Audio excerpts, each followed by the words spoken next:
오늘 하나님 말씀은 고린도전서 9장에서 말씀 보겠습니다. 고린도전서 9장 24절 말씀부터입니다. 경기장에서 달리는 사람들이 모두 달릴지라도 한 사람만이 상을 받는 것을 너희가 알지 못하느냐? 그러므로 너희도 상을 얻게 되도록 달리라. 이기려고 애쓰는 사람은 누구나 모든 일에 자제하나니 이제 그들은 썩어질 멸류관을 받으려 하지만 우리는 썩지 않을 멸류관을 받고자 함이라.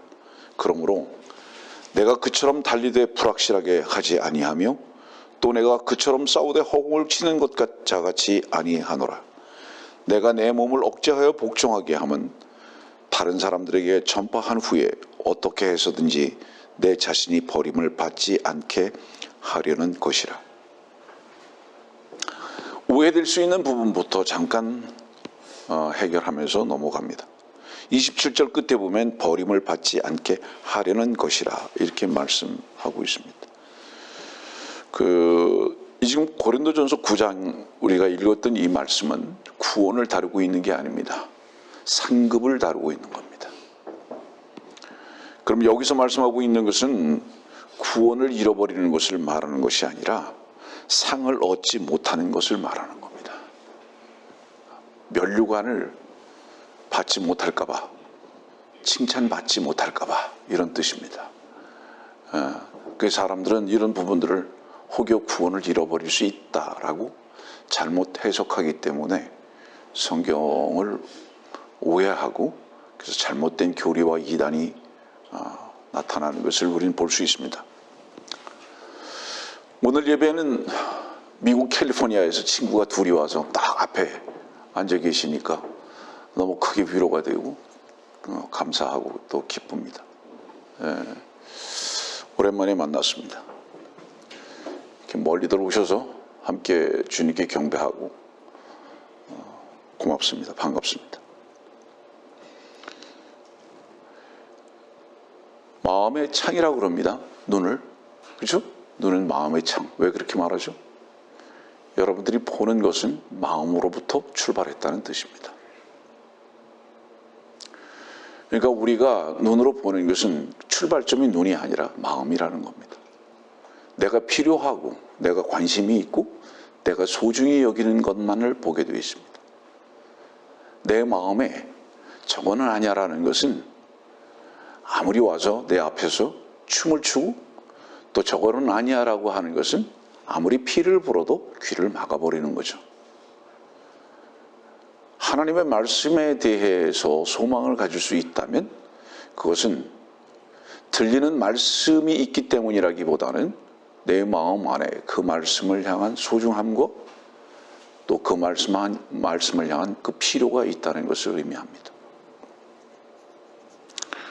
저는 오늘 여러분들에게 이렇게 질문하면서 시작합니다. 지금 여기에 앉아있는 이 순간까지 여러분들 각자의 삶의 목적이 무엇이었느냐?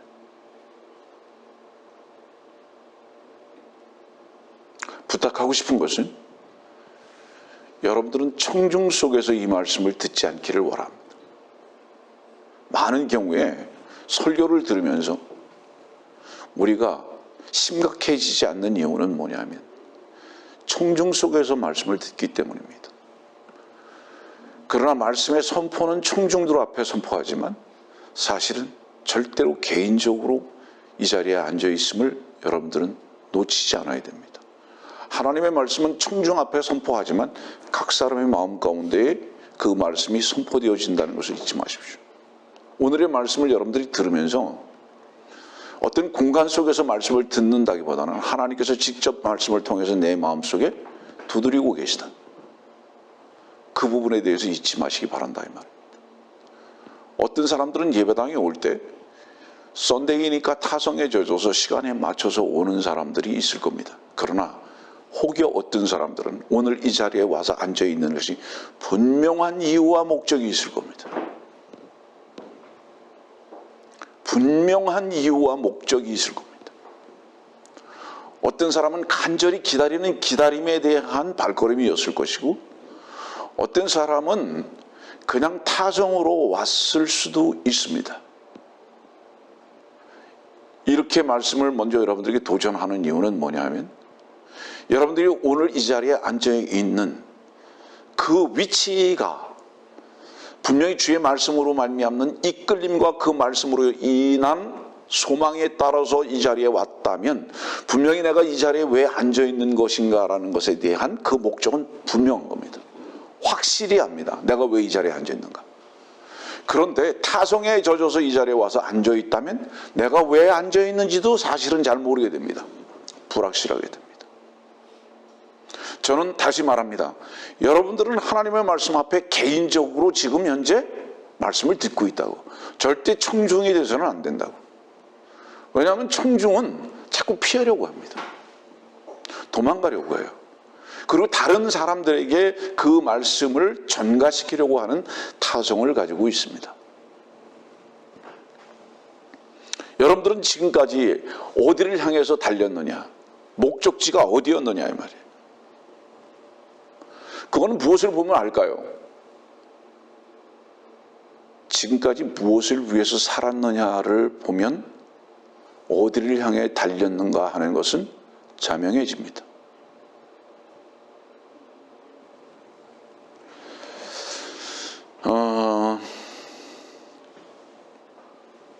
오늘의 말씀 보니까 이렇게 말씀하잖아요. 경기장에서 달리는 사람들이, 이렇게 써요. 경기장에서 달리는 사람들이. 그 다음에 25절 말씀 보면요, 경기장에서 달리는 사람, 이기려고 애쓰는 사람. 왜 경기장에서 달리느냐? 분명히 이기려고 애쓰기 때문에 경기장에서 달리고 있다. 그러면 경기장에서 달리는 사람은 반드시 뭐냐? 목표가 있고 그 목표점을 향해서 뛰어야 하기 때문에, 그리고 상급을 받아야 하기 때문에 자제한다. 모든 일에 자제한다. 이렇거든요. 모든 일에 자제한다는 것은 다른 표현으로 뭐냐면 경기하는 일에만 모든 힘을 집중한다. 다른 곳에다가 힘을 사용하지 아니한다. 이 뜻입니다. 그리고 경기하는 것만 목적이기 때문에 거추장스러운 것을 걸치지 아니한다. 제가 예전 수년 전에 그런 설교 왔습니다. 경기장에서 달리기를 하는 사람의 옷에는 결코 포켓이 없다. 주머니가 없다. 주머니가 있다는 것은 뭔가를 집어넣어야 할 필요성 때문이죠. 예, 뭔가 준비해야 하기 때문에 주머니에 무엇이 있죠. 어디를 향해서 달리느냐? 상을 얻기 위해서, 면류관을 얻기 위해서. 그런데 이 사도 바울은 무엇을 위해서 이렇게 뛰었는지 아느냐 이 말이에요. 무엇을 위해서 이렇게 뛰었는지 아느냐?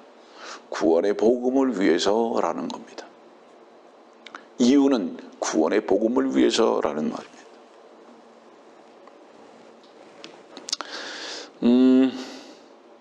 다른 곳을 한번 보겠습니다. 여러분들이 결국은 아까도 말씀드렸지만 마음에서부터 가지고 있는 것을 눈으로 보고 그곳으로 발걸음을 옮기고 때로는 전력 질주하고 그렇다는 것을 말씀드렸어요. 여러분들의 마음 안에 세상이 있으면 세상이 보이고, 여러분들 안에 예를 들어서 공부가 있으면 공부를 향해서 뛰고, 내 안에 있는 그 가치를 향해서 뛰죠.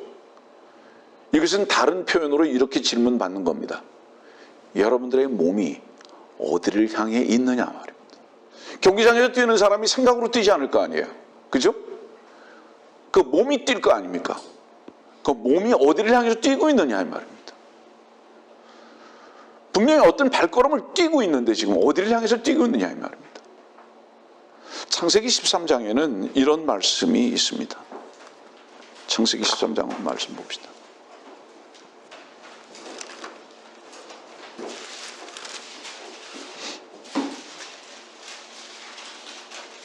12절이죠.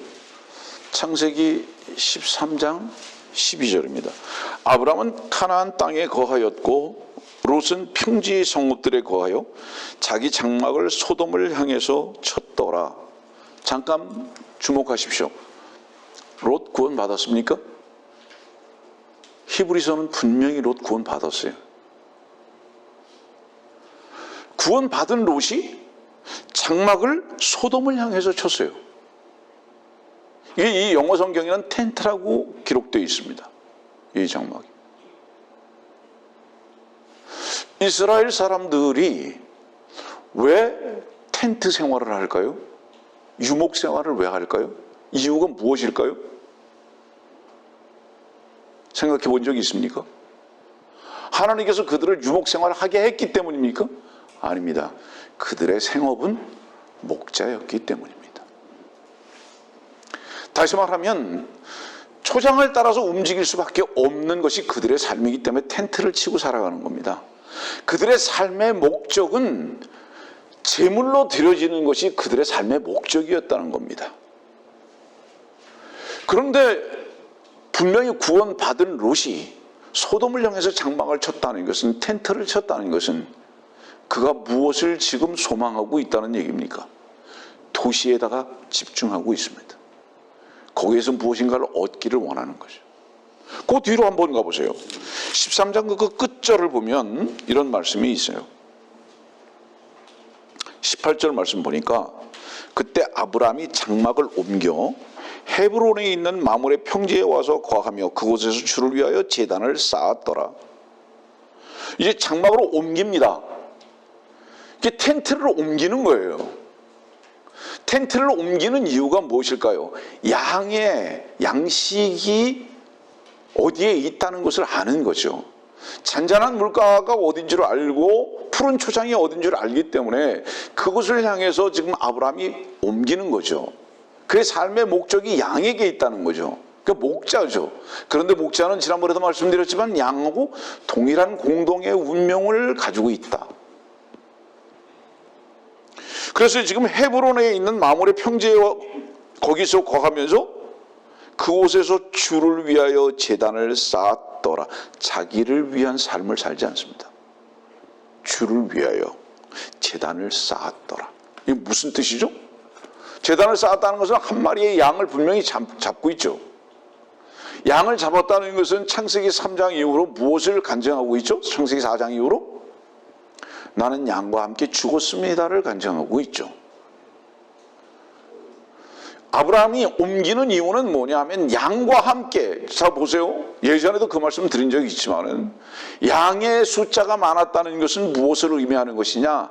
단순히 세상적인 재산이 많았다는 것을 의미하는 것이 아니라 날마다 자기 자신을 부인하고 십자가를 지며 주님께 자기 자신을 드리는 헌신된 삶을 살았다는 증거다. 그것이 구약적인 의미에서의 양의 많은 부자들을 말하는 것입니다, 여러분들. 날마다 주님께 드리는 삶을 살았다는 것을 의미하죠. 우리 베드로후서 1장에 있는 말씀을 한번 보겠습니다. 베드로후서 1장.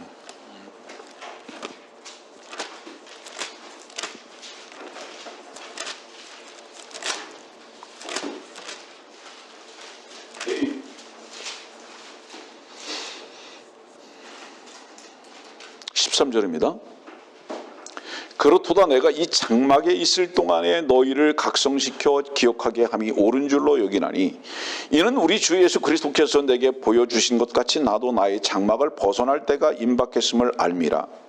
여러분들은 이미 창세기 13장에서 무슨 단어를 봤죠? 장막이라는 단어를 봤어요. 장막을 어디를 향해서 쳤죠? 소돔을 향해서 쳤습니다. 그리고 장막을 옮겼죠. 헤브론과 마므레로.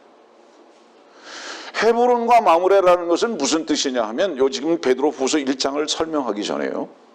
동맹이라는 뜻입니다. 헤브론이라는 뜻은 이 동맹이라는 뜻이거든요. 그 무슨 어떻게 동맹을 했느냐 이 말이에요. 하나님과 하나가 됐다는 것입니다. 마므레라는 것은 비옥함이라는 뜻입니다. 아브라함은 무엇을 알았느냐 하면 하나님과 하나가 되는 것만이 그의 삶의 비옥함이라는 것을 알았던 겁니다. 무엇을 먹고 마시기를 원했느냐? 하나님께 순종하고 제사를 드리는 것을 통해서 만족함과 능력의 삶이 무엇인 것을 경험하면서 사는 삶을 살았다는 거예요, 아브라함. 그래서 그 장막을 옮길 때에 옮기는 목적을 분명히 알았던 겁니다. 여러분들이 이 자리에 앉았던 것은 그 어떤 분명한 목적이 있었듯이 어떤 목적을 가지고 그가 옮겼는가, 헤브론과 마므레로 옮겼는가, 하나님께서 주시는 능력과 비옥함으로 사는 것이 무엇인지를 그는 체험적으로 알고 있었던 것입니다.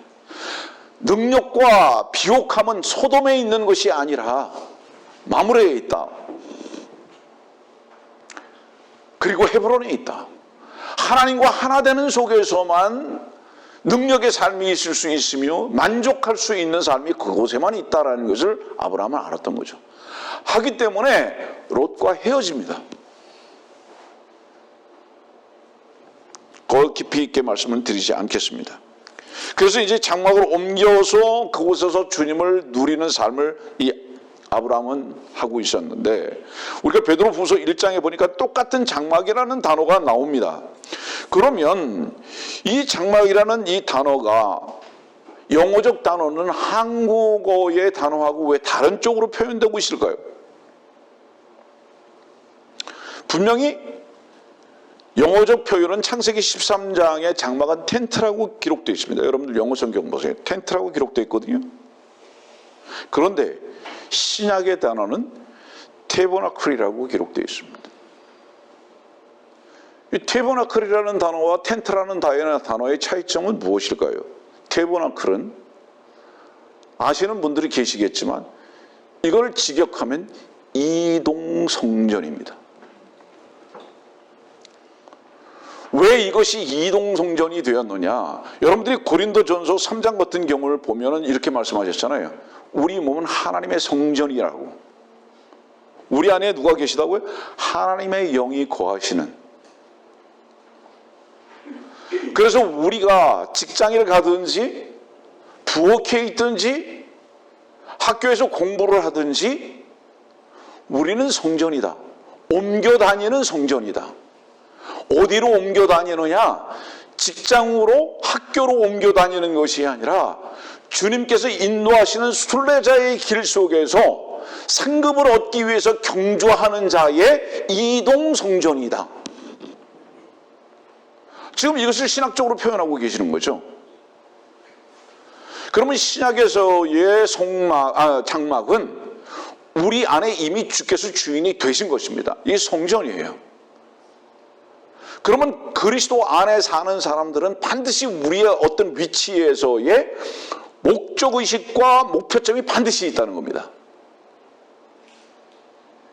이것을 잃어버렸다는 것은 무엇을 의미하느냐? 자기 생각에 의해서, 자기 즐거움에 의해서 혹은 타성에 의해서 움직이고 있다는 것을 반증하는 것이다. 다시 말합니다. 왜 여기 와 있느냐? 주님을 경배하기 위해서 왔다. 경배는 무엇이냐? 창세기 22장은 우리들에게 딱 적시하고 계시거든요. 경배는 무엇이냐?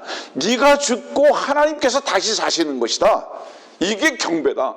오늘 우리가 이 자리에 앉아있는 이유는 무엇이냐? 영과 진리로 경배하기 위해서 이 자리에 앉아있는데, 경배는 무엇이냐? 나를 부인하고 주님께서 내 안에 생명이 되심을 간증하는 시간인 것이다. 이 목표를 위해서 우리가 이 자리에 앉아있다. 그러면 왜 구약은 텐트라고 기록하고 있는가? 신약에는 분명히 테버나클이라고 기록하고 있는데 이 장막을 왜 구약에는 텐트라고 기록하고 있는가? 구약은 하나님의 임재하심이 구약 성도들 안에 있지 않았습니다. 그냥 머물러 계시고 또 인도하시는 것입니다. 그들 속에 없었어요, 하나님께서. 그래서 텐트라고 표현되고 있습니다.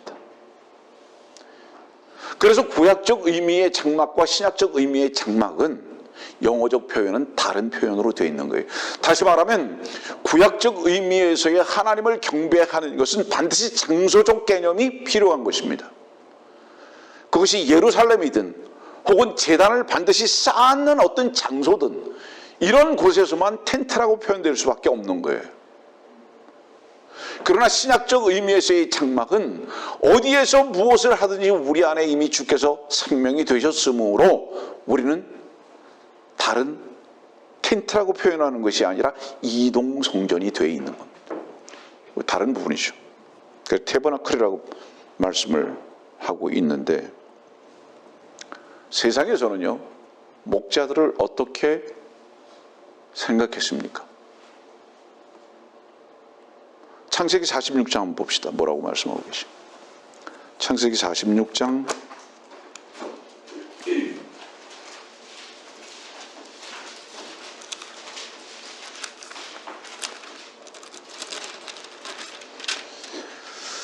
34절입니다. 34절. 당신들은 말하기를 당신의 종들의 직업은 어렸을 때부터 지금까지 가축을 치는 것이요 우리와 우리의 조상들도 그러하나이다 하소서. 그리하면 당신들은 고센 땅에서 거하게 되리이다. 이는 모든 목자가 이집트인들에게는 가증함이 되기 때문이니이다 하더라. 여러분들 고센 땅이라는 부분에 대해서 사람들은 생각하기에 델타이기 때문에, 여긴 델타죠. 왜냐하면 나일강 하구니까. 여긴 델타이기 때문에 모든 것이 비옥한 땅입니다. 그래서 사람들이 생각할 때 비옥한 땅이다, 참 좋은 땅이다라고 생각하죠. 그러나 그 고센 땅에다가 야곱의 자손들을 따로 있게 했던 것은 이집트의 위치에서 볼 때는 뭔지 아세요? 나는 너희들하고 섞이기 싫어. 너희들은 가증한 자들이야. 너희들은 이집트라는 도시에서 살 자격이 없는 자들이야 라는 의미에서 고센 땅에다가 그들을 두게 했던 것입니다. 그러나 하나님의 종들의 입장에서 볼 때는, 목자들의 위치에서 볼 때는 어때요? 세상을 떠나 있는, 도시를 떠나 있는 그곳이 가장 비옥한 땅이었더라 이 말입니다. 왜? 양들의 먹이가 풍성한 곳이니까. 양인 우리들은 어디에서만 풍성함을 얻을 수 있느냐? 어디에서만 비옥함을 얻을 수 있느냐? 그것이 마므레고요. 아까도 말씀하셨지만 헤브론이에요. 그러나 이 헤브론과 이 마므레는 사실은 지리적인 면에서 볼 때 어떤 곳인지 아세요? 돌짝밭이에요, 이게. 여러분들이 생각할 때 푸른 초장, 잔잔한 물가 그러면은 굉장히 뭔가 이렇게 목가적인 좋은 것들을 이렇게 상상하잖아요, 사람들이. 그러나 수년 전에도 말씀을 드린 적이 있지만 푸른 초장으로 잔잔한 물가로라는 이곳은 무엇이, 어떤 장소였느냐? 다윗이 사울에게 쫓겨서 매일 잠 못 자고 먹을 것 없이 그 뜨거운 태양 아래에서 아주 열악한 환경 속에서 죽음을 앞에 날마다 두고 불안한 삶을 살 수밖에 없는, 그런 굴에서 살 수밖에 없는 그런 환경을 말하고 있는 거예요, 여러분들. 육신적으로는 그렇게 곤고하고 힘들고 덥고 추위에 시달리고 배고픔에 시달릴 수밖에 없을 뿐만 아니라 자기를 쫓는 자들의 그 원수들이, 가장 가까운 자가 자기를 쫓고 있잖아요. 그러한 곳이라 할지라도 하나님의 영적 양식 속에서 볼 때는 그곳이 푸른 초장이고 잔잔한 물가였더라 이 말입니다. 이걸 지금 다윗이 고백하고 있는 거예요. 자, 여러분들 한번 돌아서 생각해 봅시다. 말씀이 다른 데로 나갔는지 모르겠지만 진정한 만족과 감사와 찬송과 기쁨이 언제 있었습니까? 그리스도인이 능력으로 산다는 그 반증은 무엇인가? 그리스도인이 세상 사람들의 사는 삶의 어떤 동력이나 이유와 다르다는 것을 무엇으로 반증하는가? 어렵고 힘들어도 눈물을 흘리는 것이 아니라 찬송할 수 있는 특권을 가지고 있는 자들이 아닌가? 감사가 세상적인 조건 때문에 있는 것이 아니라 내가 비록 힘들고 짓눌려진다 할지라도 하나님께서 주시는 그 위로로 인한 감사를 할 수 있는 자들이 그리스도인이 아닌가? 여러분들 한번 되돌아 생각해 보세요. 그런 경험들이 없다면 여러분들이 뭔가 상실한 겁니다. 세상으로 인해서 기뻐하고 세상으로 인해서 슬퍼하고 세상으로 인해서 좌절하고 세상으로 인해서 뭔가 얻은 것에 대한 만족이 있다면, 그렇다면 여러분들은 어디에 사는 자들인지 아세요? 세상에 사는 자들이 분명한 겁니다. 그러면 세상의 것을 추구하고 있는 것이 확실한 거죠.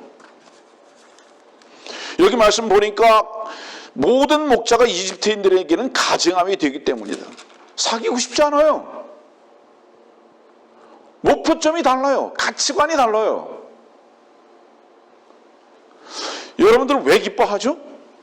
기뻐하는 것은 여러분들 내면의 가치 때문에 기뻐하지 않습니까? 왜 만족하죠? 여러분들 내면의 가치 때문에 만족하지 않습니까? 그것이 상실됐을 때 좌절하고 그것이 상실될 때 슬퍼하고 외로워한다면 여러분들 내면에 있는 그 내용에 대한 것을 향해서 살아가고 있는 게 분명하지 않습니까? 어때요? 맞지 않습니까? 세상이 어지럽습니까? 세상이 더럽습니까? 취약합니까? 그런데도 만일에 여러분들이 마음속에 세상을 담고 있다면, 그리고 세상을 향해서 치달아가고 있다면, 삶의 목적이 그렇다면이라는 거예요. 삶의 목적이 그렇다면 그것은 세상이 더러운 것이 아니라 그 세상보다 여러분들의 마음이 더 더럽다는 것을 입증하는 것입니다. 여러분들의 마음이 더 더럽기 때문에 더러운 세상을 향해서 달려가고 있는 것이다 이 말이에요. 우리는 본능적으로 더러운 것은 가까이 하기 싫어하는 거거든요. 피하는 것이거든요. 근데 우리가 세상을 향해서 그렇게 그토록 능동적으로 반응하고 있다면, 그리고 세상이 나를 떠나는 것으로 인해서 그렇게 슬퍼하거나 좌절한다면, 그것은 세상의 문제가 아니라 우리 안의 마음에 무엇을 담고 있느냐라는 것을 나타내 보여주고 있는 것이다 이 말이에요. 우리 안에 무엇을 담고 있느냐 이 말이에요. 다시 정의하면 그 세상보다 더욱 더러운 것을 담고 있는 것이 분명하다는 겁니다. 근데 이 부분 앞에서 하나도 심각하지 않다 이 말이에요. 하나님께서는 거룩하신 분이기 때문에 우리를 거룩하게 하셨고, 우리를 세상에서 불러내셨다면 하나님께서는 여전히 우리를 거룩하게 하기를 원하시는 거다 이 말이에요. 그러면 그분께서 우리를 어디로 인도하시겠는가 이 말이에요.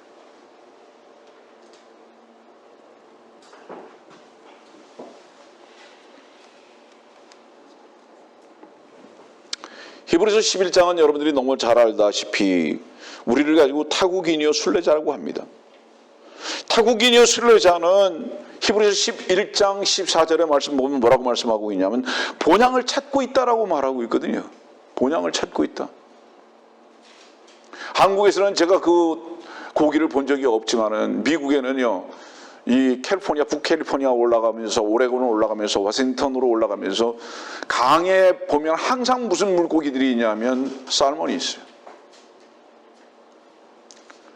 그 살몬은 자기가 태어난 곳으로 올라가기 위해서 그 위험을 무릅쓰고 피를 흘리면서 자기가 원래 태어난 곳으로 향해서 올라갑니다. 회귀 본능이죠. 날마다 나아갑니다. 어디로? 우리는 많은 경우에 찬송을 할 수 없게 되어야 합니다, 사실은. 왜냐하면 우리 내면의 간증이어야 하는데 이것이 습관적으로 우리의 입술을 통해서 나오는 것이라면 우리는 때로는 이 입이 막혀질 수밖에 없는 곳으로 우리 자신을 옮겨놔야 하는 것입니다, 사실은. 날마다 나아갑니다. 어디로? 우리가 참으로 회귀 본능을 가지고 살아가고 있는가? 우리의 생명이 어디서부터 주어졌는가? 우리가 분명히 거듭난 자인가? 하늘로부터 오신 주 예수 그리스도의 생명으로 말미암아 거듭난 자들인가?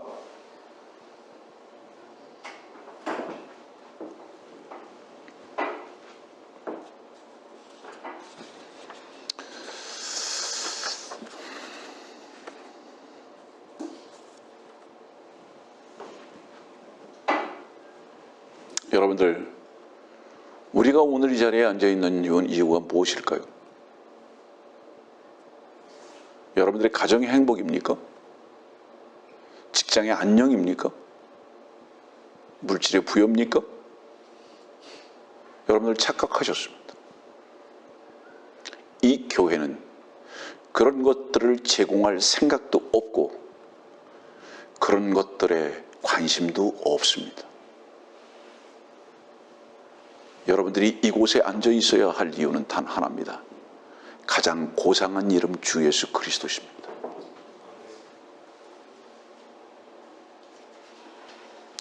우리는 이 세상에 살면서 때로는 물질도 우리들에게 필요하고 우리들에게 입을 옷도 때로는 필요하지만 진정 우리가 유일하게 필요한 것은 주 예수 그리스도의 이름으로 사는 것이다. 그분의 생명으로 사는 것이다. 그 생명으로 사는 삶을 위해서 우리는 이 자리에 왔다. 그 생명의 능력을 얻기 위해서 오늘도 우리는 이 자리에 왔다. 이것이 유일한 이유고 목적이어야 되지 않겠느냐. 오늘의 말씀의 본문으로 넘어가서 바울은 무엇을 위해 살고 있었는가? 바울은 지옥에 갈 수밖에 없는 혼들을 위해서 자기의 모든 것을 쏟아 붓는 삶을 살았습니다.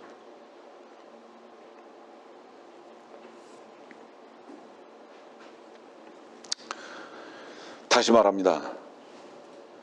여러분들이 살아가는 삶의 목적이 무엇이냐? 존재의 목적이 무엇이냐?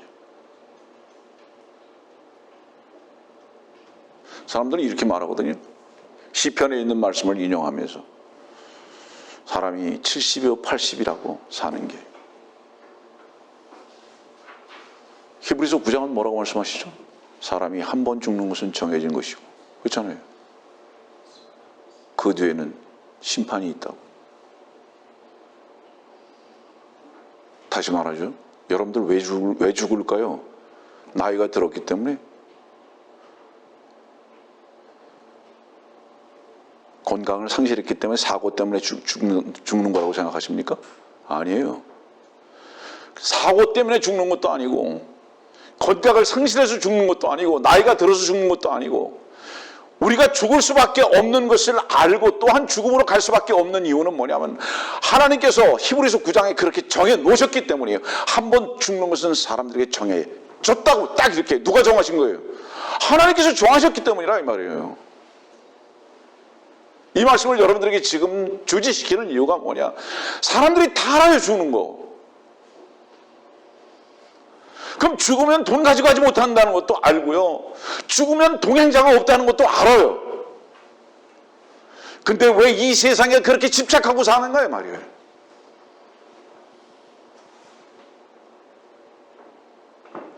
무엇 때문이죠? 지혜가 없기 때문입니다. 어리석기 때문입니다. 여러분들은 지혜는 뭔지 아세요? 내일을 준비하는 자들입니다. 여러분들, 지혜라는 것은 70이요 80을 준비하는 것이 아니라 영혼을 준비하는 것이 지혜다. 하나님께서는 왜 우리의 지혜가 되셨느냐? 주님께서만 우리를 참다운 길로, 영원한 길로 인도하시는 분이시기 때문에 그분이 우리의 지혜가 되신 것이다. 무엇이 썩지 않을 것인지, 무엇이 썩을 것인지, 무엇이 영원한 것인지 하나님만 알고 계시기 때문에.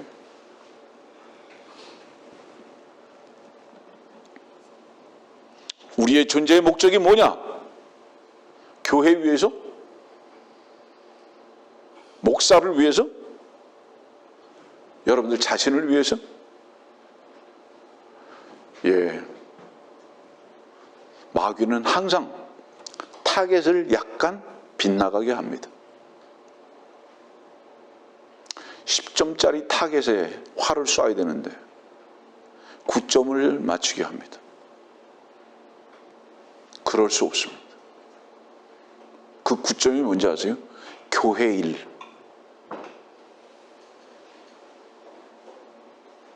아니에요.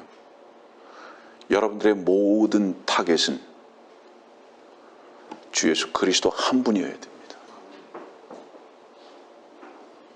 그것만이 우리의 목표점입니다. 어떤 것도 아니에요. 교회 부흥을 위해서 목표를 삼았다가 그 목표가 수정되면서, 주님에서 교회로 수정되면서 어떻게 되는지 아세요? 사람들 끌어모으고, 돈 끌어모으고, 조직화시키고, 그러면서 그것을 하나님의 일이라고 착각하게 만들어가는, 결국은 비즈니스화 돼버리는 것이 이 시대의 교회들이라 이 말이에요. 거기에 너무 많은 사람들이 속아가고 있다 이 말이에요.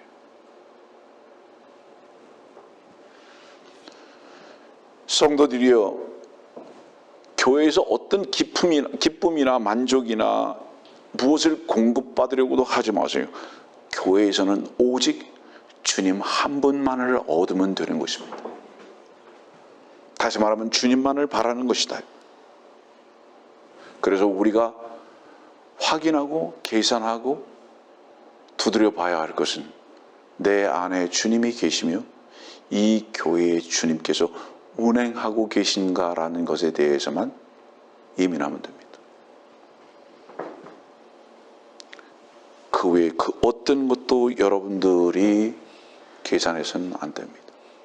자, 오늘 사도 바울은 경주했다고 그랬어요.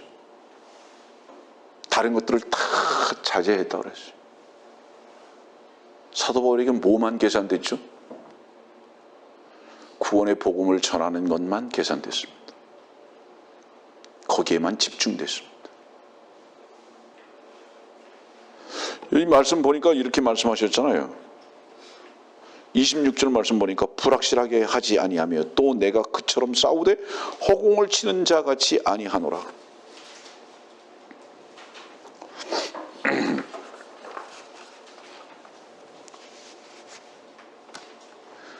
정확히 타겟을 보고 방아쇠를 당겨도 혹 잘못될 수 있는데 보지 않고 고개를 숙이고 허공에다가 총 쏘는 거죠. 총알을 100발을 쏴도 하나도 안 맞아요.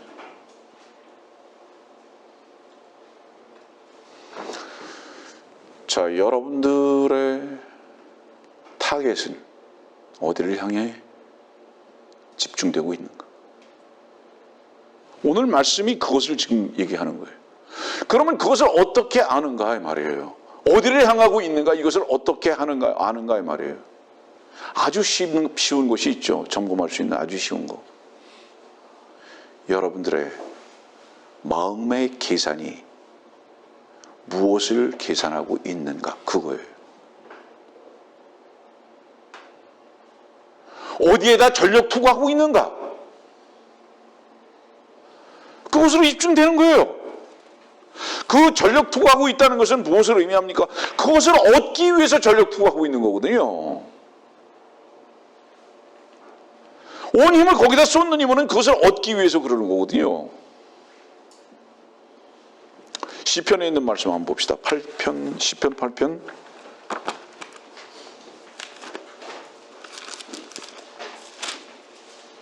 4절.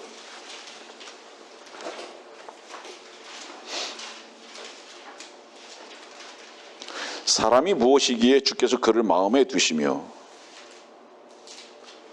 인자가 무엇이기에 주께서 그를 돌보시나이까? 하나님께서 우리를 그의 마음에 두셨다는 거예요.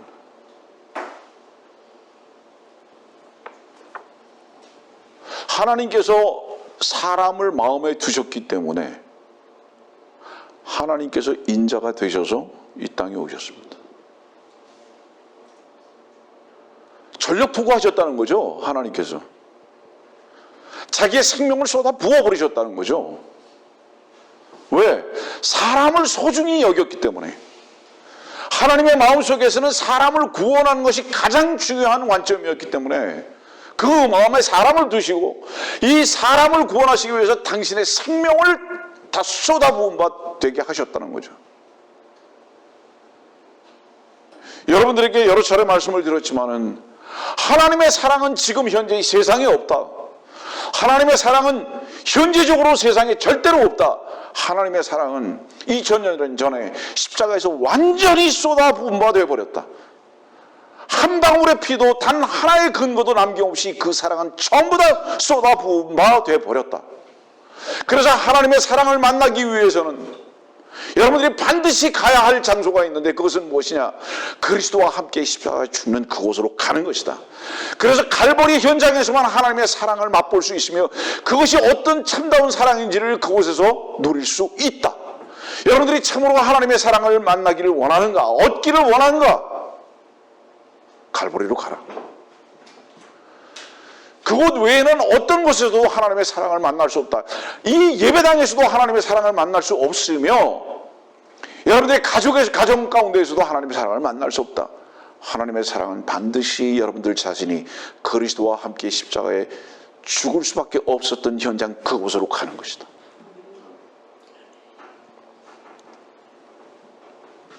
사람들은 얼마나 자기 자신만을 계산하고 사는지, 그러나 자신만을 계산하고 사는 그 이유가 무엇일까요? 그 자신의 마음속에 세상이 담겨져 있기 때문이라. 나중에 여러분들 집에 가셔서 잠언 30장에 있는 말씀 보세요.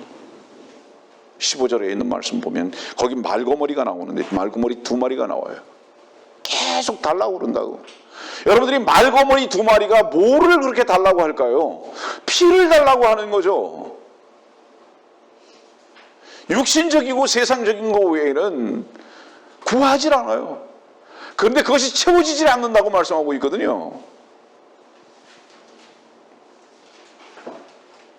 성도들이요, 오늘 여러분들의 마음에 점검해 보십시오. 무엇을 계산하고 사는가? 무엇을 계산하고 사는가? 무엇을 얻기 위해서 경주하는가?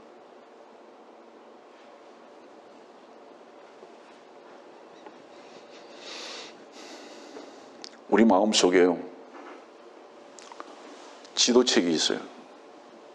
우리 마음속에요, 내비게이션이 켜 있어요.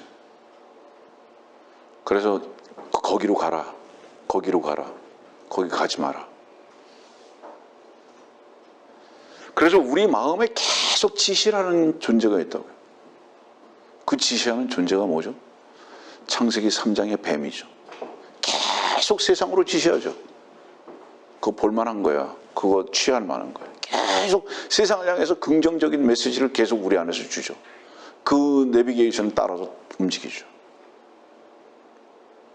근데요, 그 내비게이션이 가끔 잘못 인도해가지고요, 절벽으로 가가지고 차 떨어져서 죽어요. 여러분들의 지난날의 삶에 여러분들 마음 안에서 말하고 있는 그 음성에 따라서 움직인 결과는 어디였습니까? 그 결과는 무엇이었습니까? 그것으로 인해서 혹시 좌절해보거나 실패해보거나 그걸로 인해서 상실해 본 적이 있습니까? 그리고 그 좌절과 실패와 상실로 인해서 눈물을 흘려본 적이 있습니까? 억울해하지 마십시오. 마땅히 그 끝은 실패여야 되는 것이었습니다. 그 막다른 골목에서 주께서 나와 여러분들을 하늘을 보게 하시지 않았습니까? 그리고 비로소 이제 나를 따라오라고 말씀하시는 음성을 듣지 않았습니까, 여러분들? 그리고 하늘을 보고 주의 음성을 들었을 때 참된 소망이 무엇인지, 참된 위로가 무엇인지, 주님께서 왜 이 막다른 골목에 나를 딱 세워놓으셨는지를 알게 된 그 순간에 나의 실패와 좌절은 주께서 나를 선대하신 선대하심이었구나라는 것에 대한 간증을 하면서 나의 실패는 주님을 얻게 하셨습니다. 나의 좌절은 주님의 능력과 사랑을 누릴 수 있는 조건이 되게 하셨습니다. 주님만이 위대하시며 주님만이 길이시고 지혜자이십니다라고 고백한 적이 없느냐 이 말이에요, 여러분들.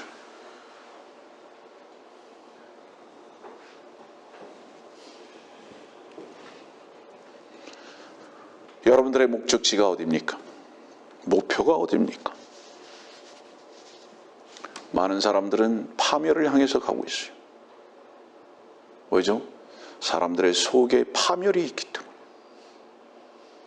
사도 바울이 왜 이 말씀을 전하고 있죠? 사도 바울이 왜 사람들에게 구원의 복음을 전하기 위해서 이토록 집중하고 있죠? 모든 사람들이 다 파멸의 길을 가고 있기 때문에, 사망의 길 가운데서 희덕거리면서 뛰어가고 있기 때문에. 사도 바울은 주님을 만났습니다. 만나고 난 후에 뭐를 알았죠? 유일한 길은 주님이시다. 그리고 절실한 소망을 얻게 됐죠. 여러분들, 돌아섬이라는 것은요, 돌아섬이라는 것은 천천히 방향 전환을 하는 것을 말하는 게 아니에요. 돌아서는 것은 즉각적인 유턴을 말하는 겁니다.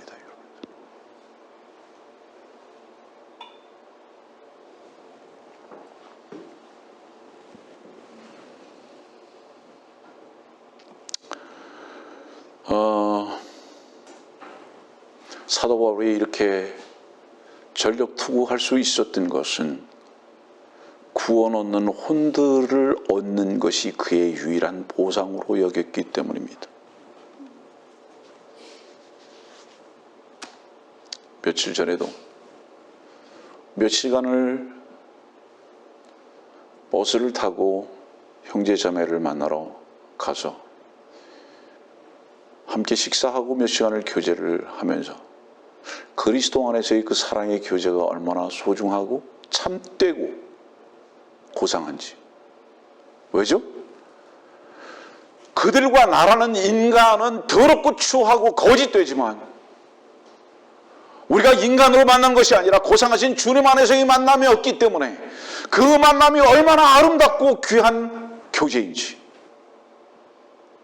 형제와 자매를 얻고 주님 안에 구원받고 거듭난 자매를 얻어서 그 간증을 통해서 우리가 크게 위로가 되는 것은 우리의 목적이 분명히 그 자매의 간증과 동일하기 때문이죠.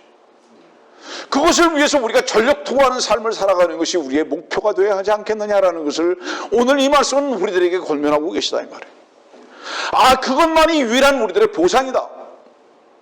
그것만이 유일하게 우리가 남겨질 만한 것이다. 다른 모든 것들은 다 화장실에 버릴 거다.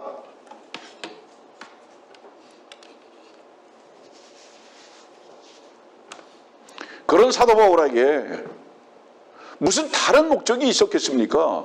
빌립보서 1장의 말씀을 한번 봅시다. 빌립보서 1장의 말씀 보면 이런 말씀이 있어요. 20절, 21절입니다. 나의 간절한 기도와 소망에 따라 내가 어떤 일에도 부끄러움을 당하지 아니하고 항상 그러하듯이 지금도 온전히 담대하여 살든지 죽든지 그리스도가 내 몸 안에서 늘 높임을 받으시게 하려는 것이라. 이는 내게 사는 것이 그리스도니 죽는 것도 유익함이라. 어디서죠? 지금 어디서죠? 감옥에서. 벗어나는 것이 소망이 아니라 간절한 소망과 기도가 뭔지 아느냐? 그리스도가 내 몸 안에서 늘 높임을 받으시는 것. 그것만이 나의 유일한 소망이다. 감옥에서 벗어나는 게 아니다. 저 그 위에 말씀을 한번 보세요. 15절 말씀 봅시다. 어떤 사람들은 심지어 시기와 다툼으로 그리스도를 전파하며 또한 어떤 사람들은 선한 뜻에서 전파하나 저들은 나의 갇힘에 고난이 더하여 질 줄로 짐작하여 순수하지 못하게 다툼으로 그리스도를 전파하나. 자, 이게 무슨 뜻이에요? 나를 짓밟든지 감옥에다가 쳐넣든지 내게 힘들게 하든지 모함을 하든지 상관없다. 나는 그런 거 관심 없다. 나는 그런 환경 속에서도 그리스도가 내 몸에서 늘 높임을 받는 것 이거 하나 외에는 관심이 없다. 전력 투구하고 있는 거죠. 그의 삶의 이유를, 목표점이 확실한 거죠. 결코 다른 곳으로 그 시선을 돌릴 수가 없죠. 마음의 시선을. 어제도 잠시 목사님과 사모님과 교제하면서 그런 얘기 했어요. 뭐라고 얘기하든지 간에 싸운다는 것은 이익 다툼이다. 말로는 뭐라고 말하든지 간에 처음 다 그걸 갖다가 붙여놓는 미사오구일 뿐이고 싸우는 모든 이유는 무엇이냐? 그리스도가 아니다. 영적 싸움이 아니다. 세상 이해 타산이다. 결국 자존심 싸움이고 교회가 소송하고요. 형제와 자매가 소송하고, 이 모든 일들은 결국은 뭐예요? 무엇이라고 말을 하든지 그 모든 소송의 내면은 이익 다툼이며 자존심 싸움이다. 여러분들, 그리스도 안에서의 혹여 다툼이 가상입니다. 세상이라는 곳에 가지고 나갈 수 있을까요? 불가능합니다. 왜냐하면 그리스도의 이 일은 세상에서 해결할 수 있는 일이 아니기 때문입니다. 그런데 핑계만 되죠. 네가 이랬기 때문에 내가 이렇고, 교회를 위해서 내가 소송하고, 너를 정신 차리게 하기 위해서 내가 그 정신 차리게 하기 위해서, 여러분들이요, 그 정신 차리게 하는 그 사명감은 누가 당신에게 주셨습니까? 하나님 한 분만이 그 일을 하실 거 아닙니까? 여러분, 전부 다 거짓된 핑계들. 그 내면은 무엇입니까? 전부 다 계산된 싸움. 사도 바울은 관심 없어요.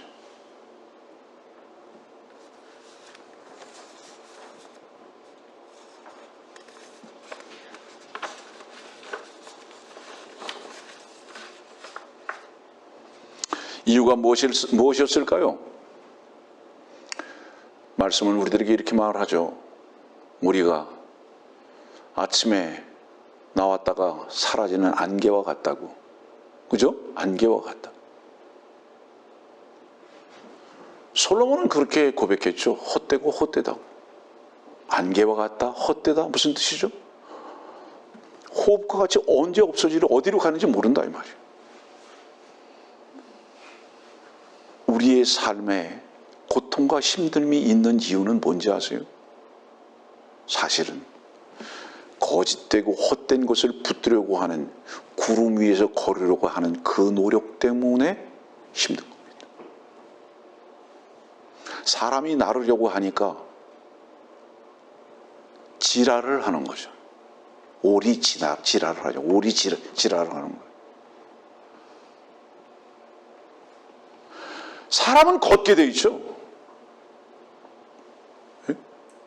헛된 것을 잡으려고 하니까 잡혀지는 게 있어야죠. 그러니까 고통스럽죠. 좌절하고 실망하죠. 우리는 참된 것을 봤죠. 영원한 것을 봤으며 우리는 그 안에서 쉬는 법도 알게 됐죠. 그것이 주님이시죠.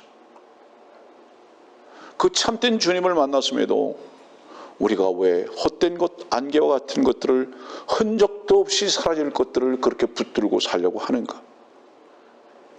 우리에게 하나님이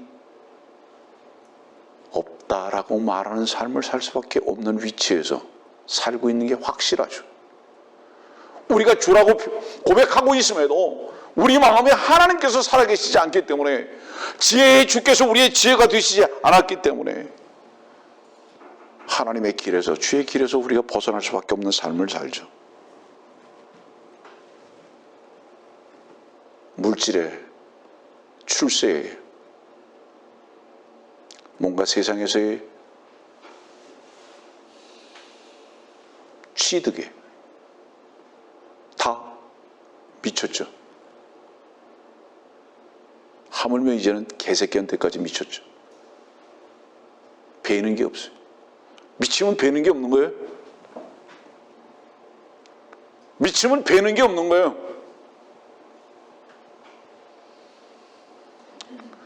세상에 미치면 하나님 절대로 볼 수가 없습니다. 다시 앞으로 말씀을 돌이켜서 여러분들에게 점검하게 하기를 원합니다. 여러분들의 마음에 무엇이 보입니까? 무엇이 소망이고 목표입니까? 디모데전서 6장에는 이런 말씀이 있어요. 디모데전서 6장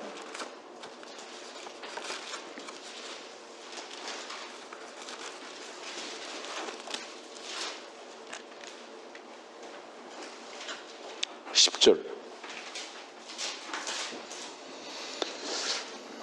8절부터 보겠습니다.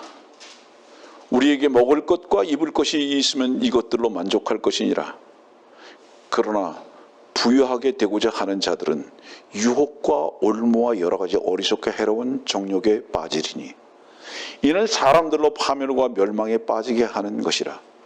돈을 사랑하는 것이 모든 악의 뿌리니 이것을 욕심내는 어떤 사람들이 믿음에서 떠나 방황하다가 많은 슬픔으로 자신을 찔렀도다. 뒤에서부터 얘기할게요. 돈을 사랑했기 때문에 믿음을 버렸다. 돈과 믿음을 바꿔치기 했다. 이 말씀이죠. 이 말씀이죠. 돈이 더 소중했다 해서 믿음 버려버렸다. 부유하고자 하는 것, 이 부유하게 하는 것은 무엇이냐? 먹을 것과 입을 것 외의 것을 욕심낸다면 그것은 부유하고자 하는 것이다. 만족이 무엇이냐? 자, 잠깐 주목하세요. 너무 많이 먹었어요. 목에까지 찰 만큼. 제발 더 먹어라. 아니 제발 난 진짜 더 이상 정말로 먹을 수 없다. 다른 표현으로 뭐라 하죠? 만족했다라고 얘기하죠. 저는 오늘 저와 여러분들에게 이렇게 스스로 자문자답하면서 여러분들에게도 또 질문합니다. 다른 것은 필요치 않습니다 라고 우리의 만족이신 주님 앞에 참되게 고백해 보신 적이 있으십니까?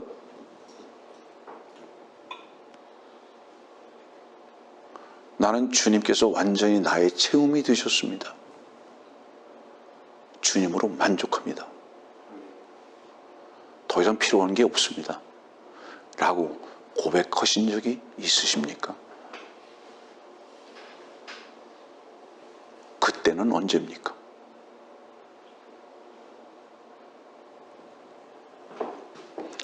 끊임없이 무엇인가를 세상 것을 추구하고 있다면 말고머리죠.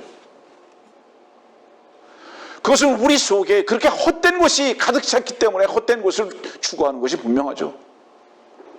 그것 때문에 실망하고 좌절하고 우는 것이 분명하죠. 아까도 말씀드렸지만은 그런 세상에 있는 그 어떤 돈보다도 개도 물어가지 않는 그 돈보다도 더 더러운 것이 내 속에 있기 때문이죠.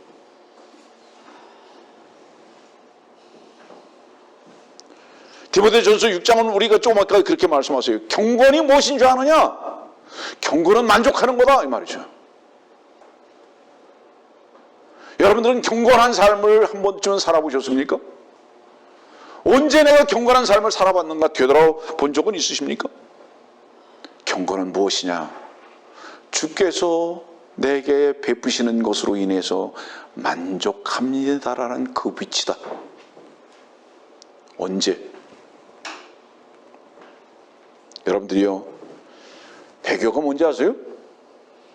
배교는 그리스도를 떠나 사는 것이 배교가, 그리스도를 벗어나는 것이 배교가 아니고요, 그리스도로 살지 않는 것을 배교라고 하는 거예요.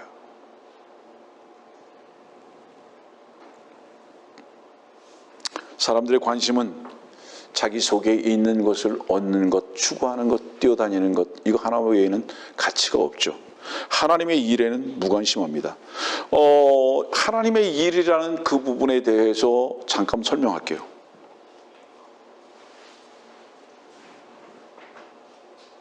사람들이 제일 하고 싶어하는 일이 뭔지 아세요? 하나님의 일이에요. 왠지 아세요? 하나님과 같이 되려고.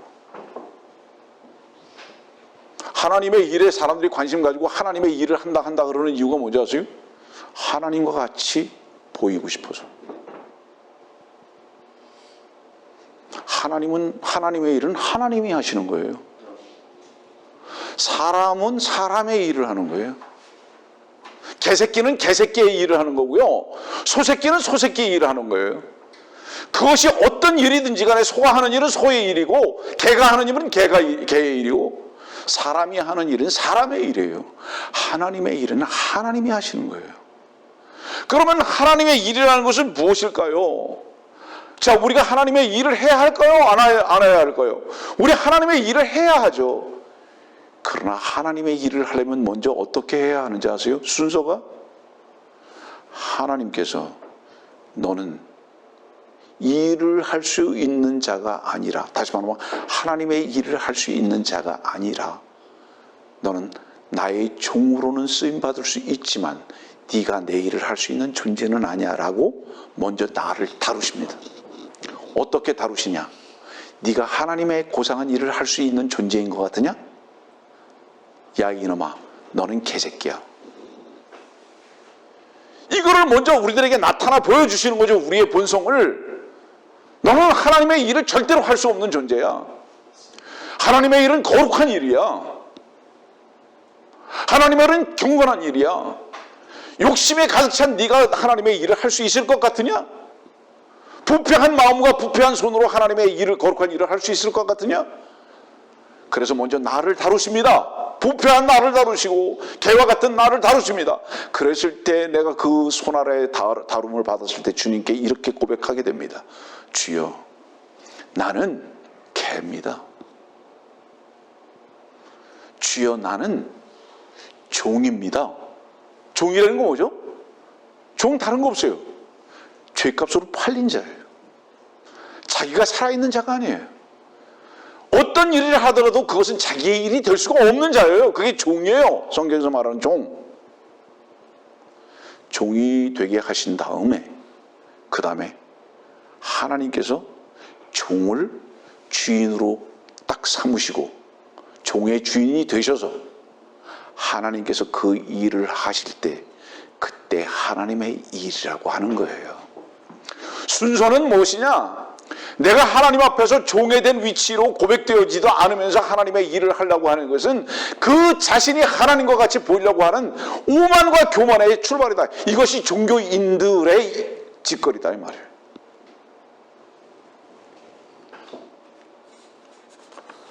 다시 말하면 하나님의 일은 어떤 자들만 하느냐? 저는 죽었습니다. 하나님만 산 자십니다 라고 고백하는 바로 그런 사람들에게만 하나님의 일이 되는 겁니다. 자, 여러분들, 교회는 여러분들에게 무엇을 도움을 줄 수 없어요. 교회가 제 자신이나 여러분들을 향해서 기도하고 원하는 것은 오히려 무엇이냐? 세상을 돕는 도움의 도구로 사용되는 것이 아니라 세상에서 실망하고 좌절하고 넘어지고 눈물을 흘릴 수밖에 없는 자들이 이곳에 모여서 그것은 안개와 같은 것이었고 당신 자신으로 인해서 욕심으로 인해서 속은 일이었고 때문에 참되신 주님 한 분을 얻는 것만이 우리의 유일한 만족이며 감사며 기쁨이라는 것을 가르쳐주는 모임이죠. 다시 말하면 교회는 세상의 것을 무엇인가 주는 모임이 아니라 그것은 헛된 것이다. 주님 한 분만이 참되신 분이라는 것을 참으로 친히 경험하게 하는 바로 이것이 교회다 이 말이에요. 자, 생각해 보세요, 여러분들. 하나님의 손길이 얼마나 섬세했는가, 얼마나 구체적이었는가. 그랬는데도 불구하고 그 섬세하고 구체적인 손길과 그분의 터치를 전혀 느끼지 못하고 있어요. 무감각해요. 이유가 뭐죠? 어디에 미쳐 있는 거예요. 어디에 빠져 있어요. 주님의 손길이 보이지 않아요. 미쳐버렸어요. 어디에. 디모데후서 4장 10절의 말씀 봅니다.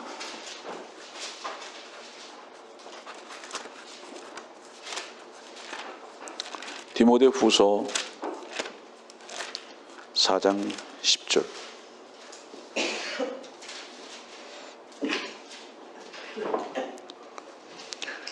데마는 이 세상을 사랑하여 나를 버리고 데살로니가로 갔고, 자, 데마는 이 세상을 사랑하여 나를 버리고 데살로니가로 갔습니다.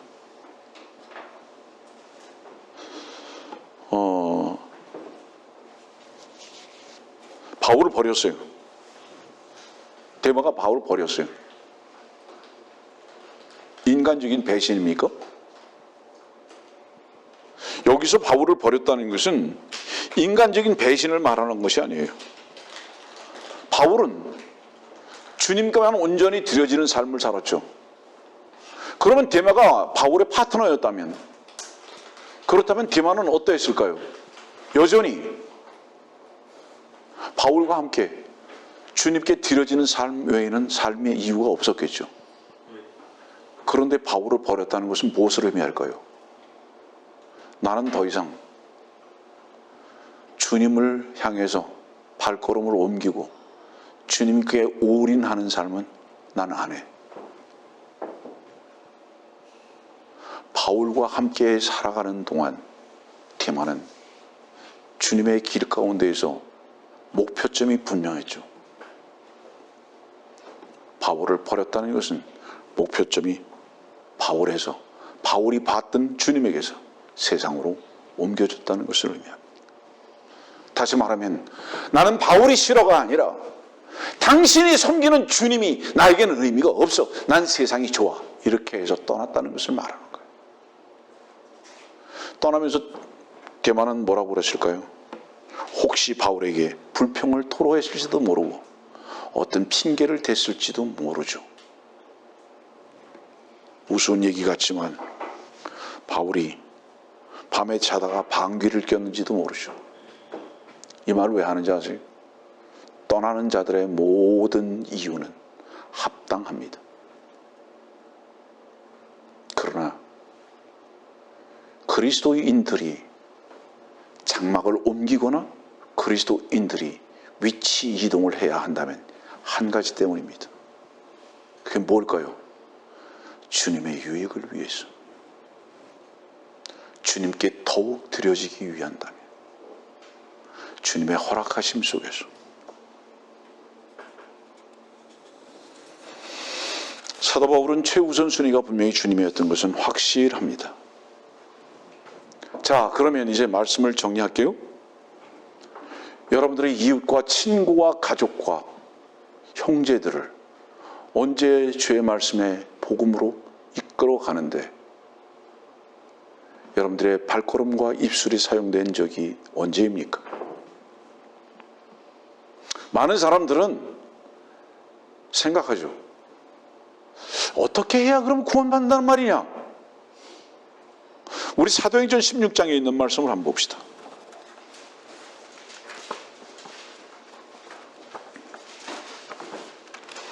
사도행전 16장 30절입니다. 그리하여 그들을 데리고 나와서 말하기를 선생님들이여 내가 구원을 받으려면 어떻게 해야 하나이까? 라고 하니 그들이 말하기를 주 예수 그리스도를 믿으라. 그리하면 너와 네 집안이 구원을 받으리라고 하니라. 자, 이 말씀은요 무슨 말씀이냐? 모든 사람들의 동일한 질문이에요. 내가 구원을 받으려면 어떻게 해야 하나이까? 무엇인가를 해야 하는 줄 알아요. 사람들은 구원받으려면 돈 많이 내야 하는 줄 알고, 봉사 많이 해야 하는 줄 알고, 선한 일 많이 해야 하는 줄 알고, 그렇게 해야 구원받는 줄 그렇게 알고 있다 이 말이에요. 근데 사도 바울의 답변은 뭐라고 얘기합니까?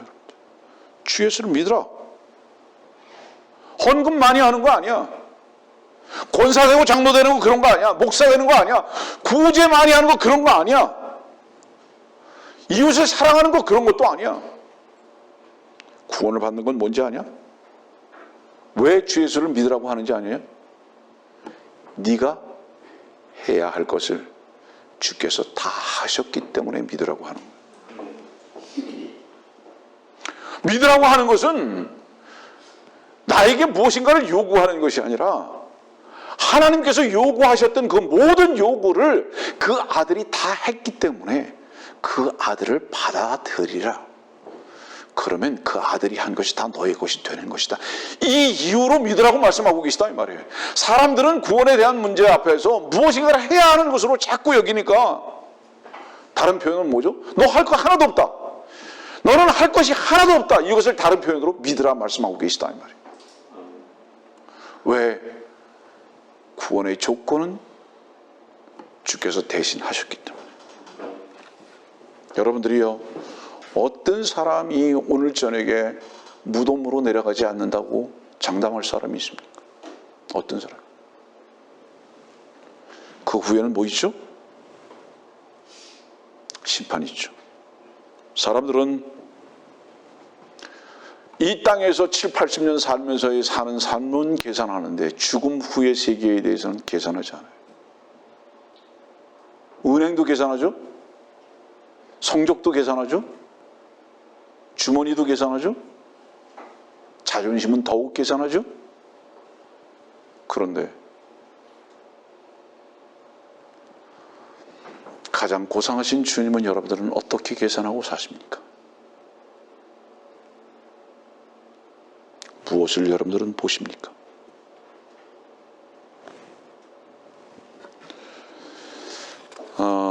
말씀을 결론 내리겠습니다. 사도행전 9장 6절의 말씀 보겠습니다.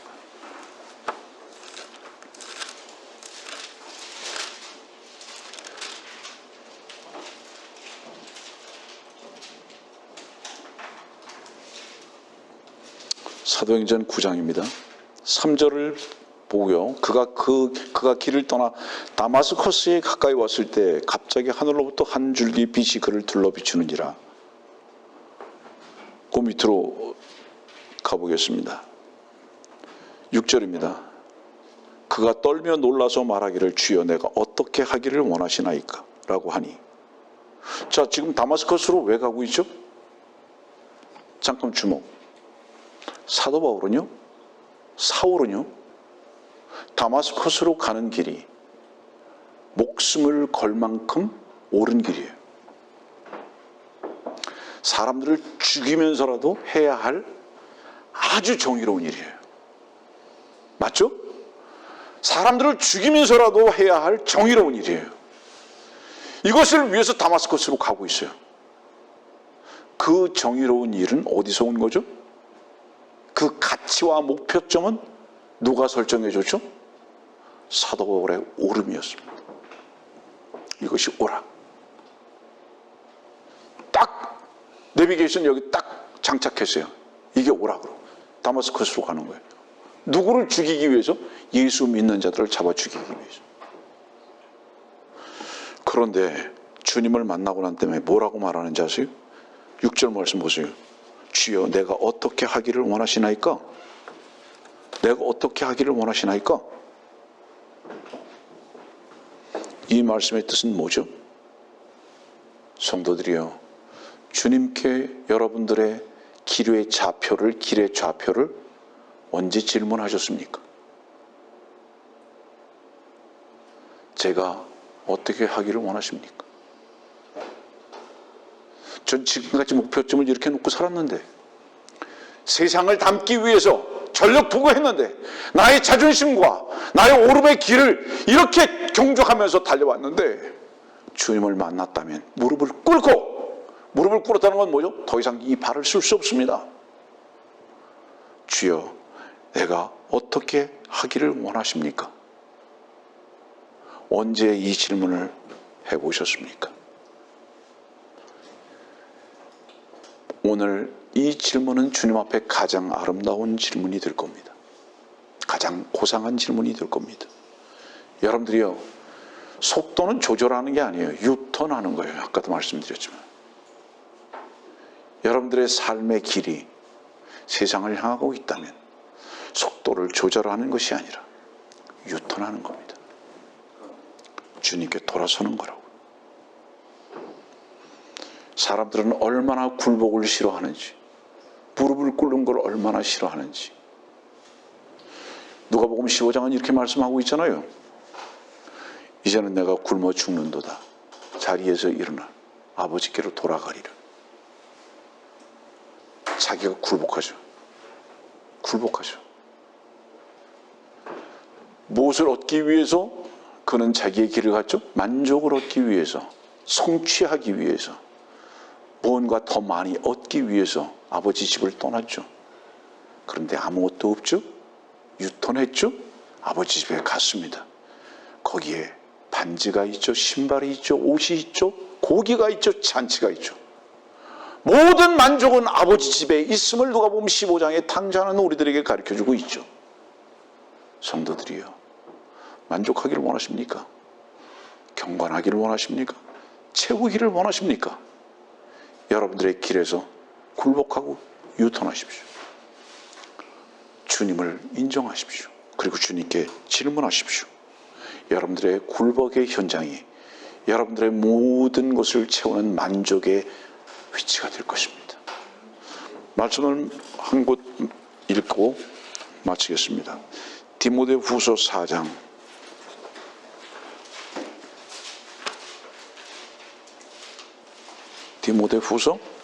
4장 6절부터입니다. 내가 이미 제물로 드려질 준비가 되어 있고 떠날 때가 이르렀도다. 내가 선한 싸움을 싸우고 다 올라갈 길을 마치고 믿음을 지켰으니 이후로는 나를 위하여 의의 면류관이 마련되어 있어 의로운 재판관이신 주께서 그날에 그것을 내게 주실 것이며 나뿐만 아니라 그의 나타나심을 사모하는 모든 사람에게도 주실 것이라. 성도들이여, 주의 능력의 손에서 벗어날 자신이 있는 사람은 자기의 길을 가십시오. 굴복하지 말고. 그러나 놀랍게도 주님은 여러분들을 그분의 피로 사셨고 여러분들을 바라보고 계시고 여러분들의 신음소리도 듣고 계십니다. 그분은 섬세하시고 그분은 여러분들을 절대로 놓칠 수가 없는 분이십니다. 이 말씀을 드리는 이유는 우리는 굴복할 수밖에 없습니다. 그분 앞에. 그분은 우리를 놓치지 아니하시고 찾고 계십니다. 주님께로 굴복하고 유턴하십시오. 그곳에 만족이 있습니다.